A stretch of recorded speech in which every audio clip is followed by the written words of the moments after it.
Welcome back to Brother Wolf, Sister Moon Divination. Hello, my dear fellow spirit workers. I hope you're doing well. Today, I wanted to talk about alternatives to creative visualization and spell work.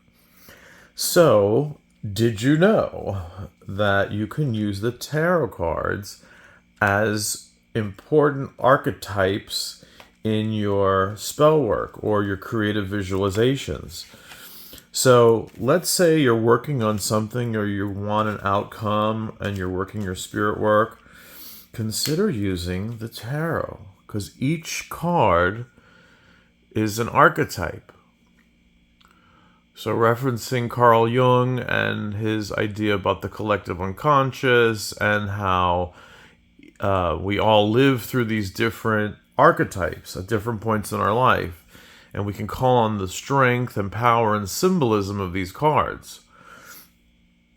So, for example, if you want to change an environment to something more positive, set up an altar or a space, preferably your sacred space that I've talked about. Hopefully you're setting that up.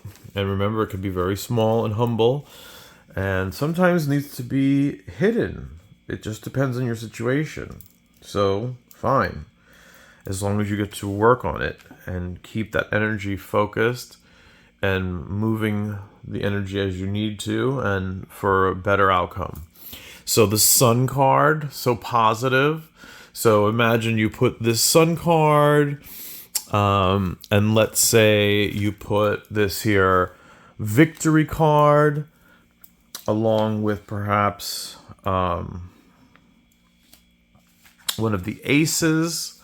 I'll just use this one, but if it was like a money situation, I would put the ace of pentacles. So now I have this powerful setup here. And so let me move some of these out of the way. So imagine you have this out in your sacred space. You put a candle. You could even use some crystals. So add a crystal to it, depending on what type of spell you're working on or the manifestation that you'd like to have. And there you have it. Okay. And you work with that energy. And so you return to your spell and focus on these archetypes and the energies you want to draw in. Okay. And that's just one of many combinations. So let's look at some others that you can put together. So this one's very interesting. I mean, they're all very interesting. Obviously, this one you could bring a love spell your way.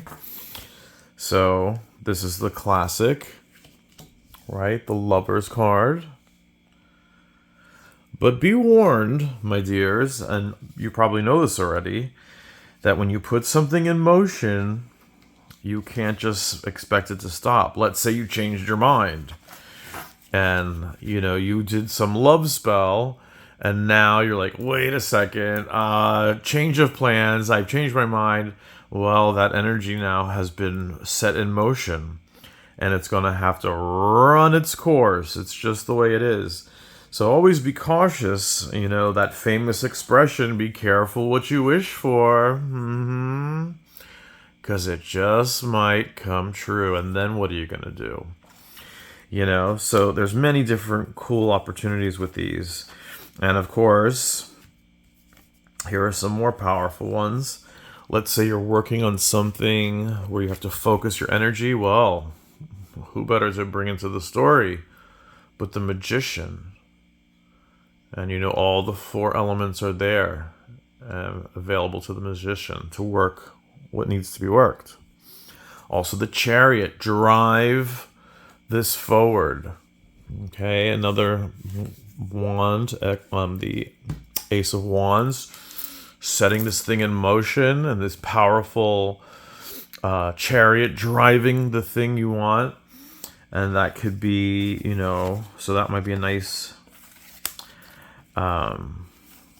power card. And let's say the thing you're hoping for is a happy home life and a beautiful union with someone, a stable 4 posts. So this speaks of stability.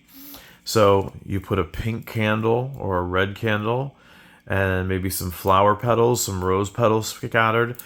And then you could maybe include the person's name that you have, or whatever the thing is. You can write it out and focus that energy. And so that is just one of the many different ways that you can use the tarot for your benefit and to change energies. Okay, this is another lovely card. So happy home life, success.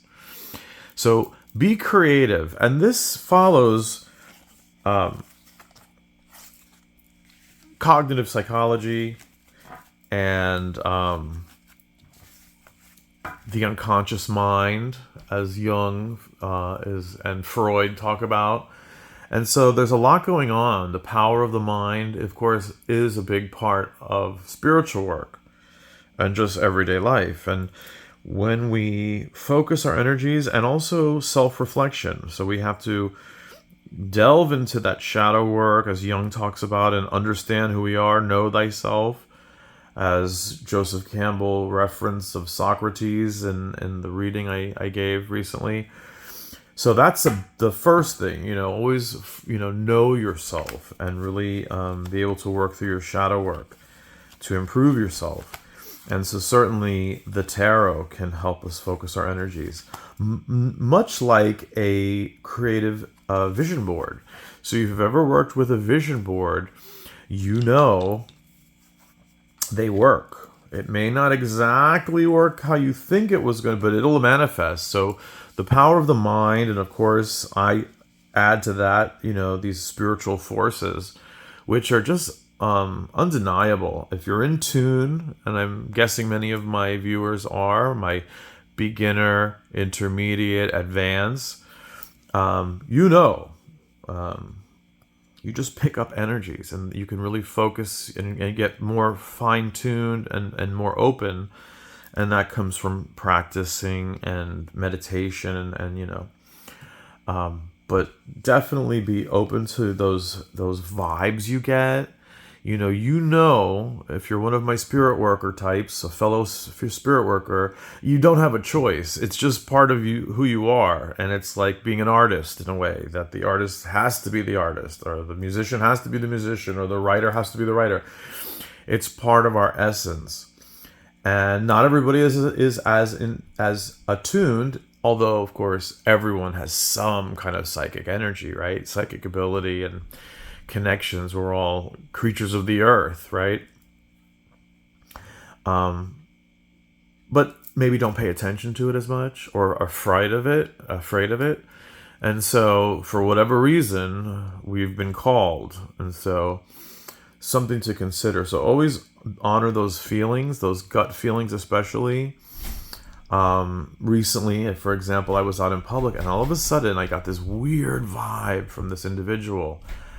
And they stood out. Like, there was a bunch of people all over the place, and I could just see zoop, I could just see that person, because something about their energy was off, and almost like seeing a loomer, like someone who looms, like the pattern of a carpet, And so there was some disruption in that pattern.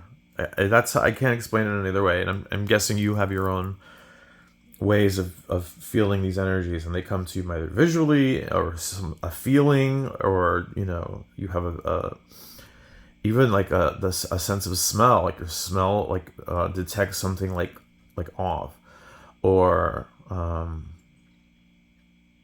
feeling, or even voice of maybe your spirit guides will whisper into you, like, hey, look, watch that person, get out of here, or don't make eye contact, or whatever. And so always honor that gut, and it comes from being attuned, and creating your sacred space, and visualizations, very powerful. And but just be cautious. Anything you put out there, it starts to have a life of its own. So choose wisely, and always choose the light. So yes, of course, there's some heavy duty cards in the deck, we know that. And can you do other stuff with those energies? Yes, but Not recommended, because you know how it is. Whatever you put out comes back. And the law of three, you've heard of that before, or referred to as karma. That's another one. So just be aware and be responsible. And dream big. And if you haven't created a vision board, go for it. And a vision board can be something as simple as drawing some pictures with some thoughts and ideas and wishes. It could be like going through magazines and seeing something that, I always would love that kind of car. Put it on your vision board. Why not? I've always loved it. Would love to have a high rise near the beach. Okay, put that on. Find a picture of that. Whatever it is, so dream that into your existence. The mind is very powerful. Okay, so I hope you've enjoyed our little session. Spirit, are you okay with this?